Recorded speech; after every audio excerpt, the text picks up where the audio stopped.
A TikTok senior executive makes a confession. Do you have a parent company in China that has access to user data? Yes or no?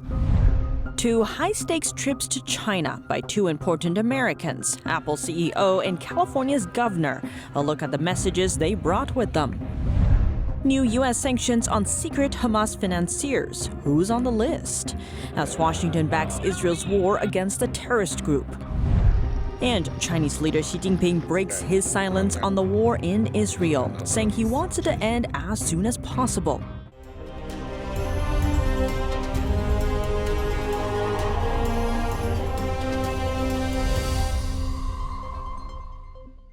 Welcome to China in Focus. I'm Tiffany Meyer. A rare confession from TikTok. A senior executive there confirming the app's Chinese parent company has access to user data. Do you have a parent company in China that has access to user data? Yes or no?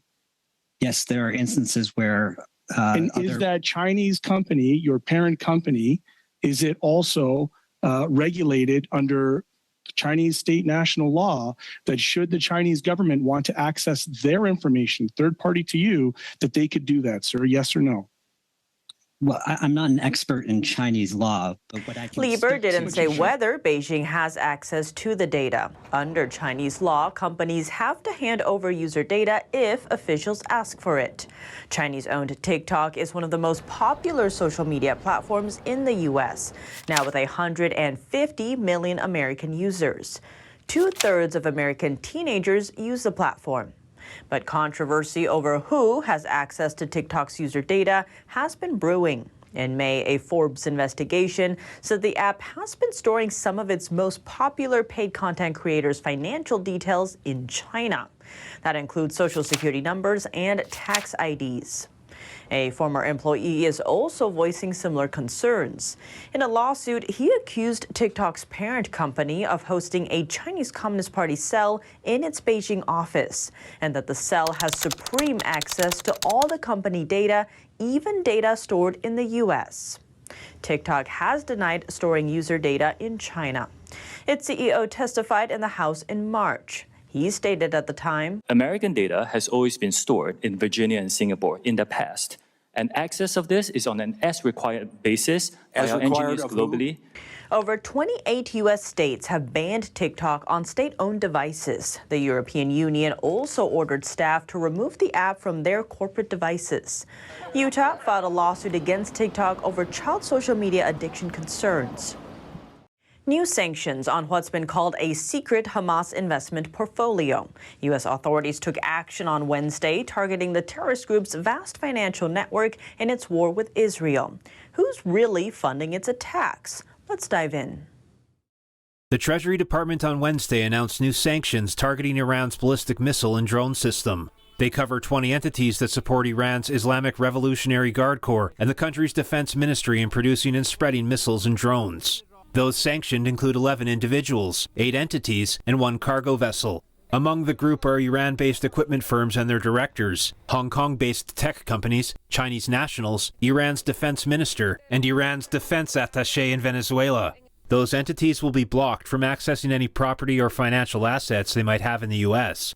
The sanctions also prohibit U.S. citizens, companies, and financial institutions from engaging in certain transactions with those entities. The Treasury Department said in a statement, Iran's reckless choice to continue its proliferation of destructive UAVs and other weapons prolongs numerous conflicts in regions around the world. The new sanctions come as the United Nations restrictions on Iran's missile-related activities are set to expire. Chinese leader Xi Jinping says he wants the Israel-Hamas war to stop as soon as possible. And according to Chinese state media, Beijing is willing to work with Arab governments for a lasting solution to the conflict. Xi reportedly said that a ceasefire was imperative to prevent the conflict from expanding and spiraling out of control. The leader stated that China supports Egypt's efforts to let humanitarian aid into Gaza through the shared border. Xi's remarks are the first he's made about the conflict, after China previously showed support for establishing what it called a state of Palestine. In a separate statement, Xi said China was willing to work with Egypt to strengthen cooperation in infrastructure, agriculture, and renewable energy. He added that he would also encourage Chinese companies to invest there. China has a long-standing history of funding infrastructure and projects in developing countries, with the purpose of making the countries economically reliant on China. Now let's take a look at some brief updates. Apple CEO Tim Cook is on his second China visit of 2023. He met with China's Commerce Minister in Beijing on Wednesday. The CEO has a simple goal: get back the dividends of the Chinese market. That's as Apple's sales outlook inside China faces scrutiny. The Chinese market accounts for 19% of Apple's revenue. In other words, almost 1 out of every $5 Apple earns comes from China. But that might change this year.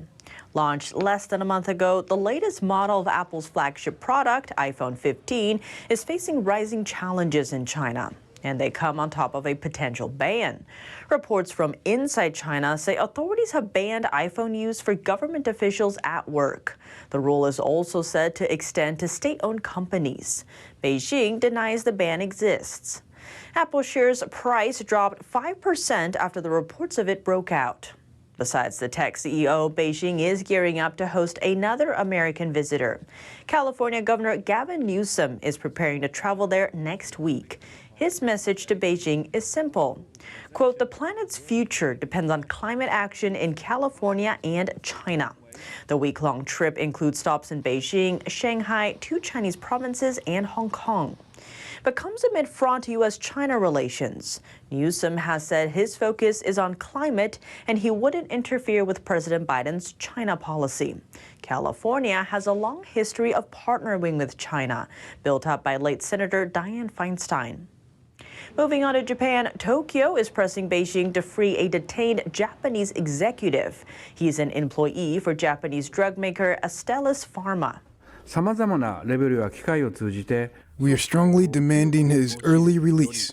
Japan's chief cabinet secretary said Beijing formally arrested the man in mid-October. He lived in China for 2 decades and was detained in March this year on charges of alleged espionage. China's new espionage law took effect in July. It broadens the definition of espionage, prompting concern among foreign companies operating in China. And over in the Indo-Pacific, South Korea, Japan, and the U.S. are set to hold their first joint aerial exercise near the Korean peninsula. This move is part of their efforts to enhance cooperation against threats from North Korea and China. The exercise will likely happen on Sunday and involve the B-52 bomber and fighter jets from all 3 countries. Picture this: popular internet influencers forced to come out of the shadows and reveal their names and faces on the platforms. Personal safety and comfort now hanging in the balance. Many influencers now saying goodbye to their accounts following new internet regulation from Beijing. Here's what's happening. Starting this month, China's popular social media influencers will have to reveal their real names to the public. That's according to the CEO of Chinese social media giant Weibo this week. Beijing used to require online users to register with their personal IDs, but forcing them to show their real names publicly is a first. What are Chinese authorities aiming for with the new move? In the past, many people, especially the influencers, would actively report, expose, and discuss various social issues or unveil authorities' wrongdoings online. After this new rule is imposed, few are likely to engage in such activities anymore, because they would essentially be making themselves potential targets for retaliation. Everyone would know their real names, where they live, and who they are. Chinese authorities want to get all influencers who have fan bases of 500,000 to 1 million followers on board within 2 months. Because of the change, some influencers have already permanently deleted their accounts, even those usually in support of Beijing's policies. Tan explained that many influencers run their pro-Beijing accounts as businesses, helping to push the Chinese regime's propaganda for a profit, but that'll prove difficult after their names go public. It would further deteriorate the online public opinion environment in mainland China and undermine freedom of expression. News of the new rule immediately sparked buzz online. China's new home prices fell for the third straight month in September. And based on official data, they're diving at their fastest pace in almost a year. Of the 70 cities listed in the data records, 54 reported price declines last month, more than in August. September and October are traditionally peak months for new home sales in China, but the new data seem to dash hopes for a demand turnaround. China's property sector was once a key engine for China's economic growth, making up a quarter of its GDP. Beijing has been churning out stimulus programs in recent weeks, but now there's doubt about whether its policies to prop up the property market are actually working. Japan is welcoming Australian Defence Minister Richard Marles for a visit to Tokyo. During their talks, both sides emphasized strong military cooperation amid China's growing presence in the Indo-Pacific. Here's more on what they discussed. Marles told Japan's defense minister that the relationship with Japan is fundamental to Australia's future national security plans. We are both allies of the United States. We both have a complex relationship with our largest trading partner, China. We have a deep relationship with each other over a long period of time here in the East Asian time zone. Our next goal is to improve our substantial cooperation to ensure that Japan and Australia will be ready to work together in emergencies arising in the region. Last year, Australia and Japan signed the Reciprocal Access Agreement. It's the first such defense pact Japan signed with a country other than the U.S. Talks between top diplomatic and defense officials from the two countries were planned for Friday. However, they were postponed due to the situation in the Middle East. That's all for today's China in Focus on YouTube. We're now sharing a shortened version of our program here after being demonetized for 2 years. Here's what to look out for in our second half. As Jerusalem vows to wipe out the terrorist group Hamas, anti-Zionist sentiment is running rampant on Chinese social media. Among the most vocal sources of the message, Beijing media mouthpieces, China Daily, and Global Times. Instead of condemning Hamas, the outlets are heaping blame on Washington. Who's behind the disinformation campaign and why is it targeting Israel? To discuss, we sat down with Rex Lee, cybersecurity advisor at MySmart Privacy. The full episode is available on our partner platform, Epic TV. To sign up, click the link down below. Thanks for watching China in Focus. I'm Tiffany Meyer. See you tomorrow.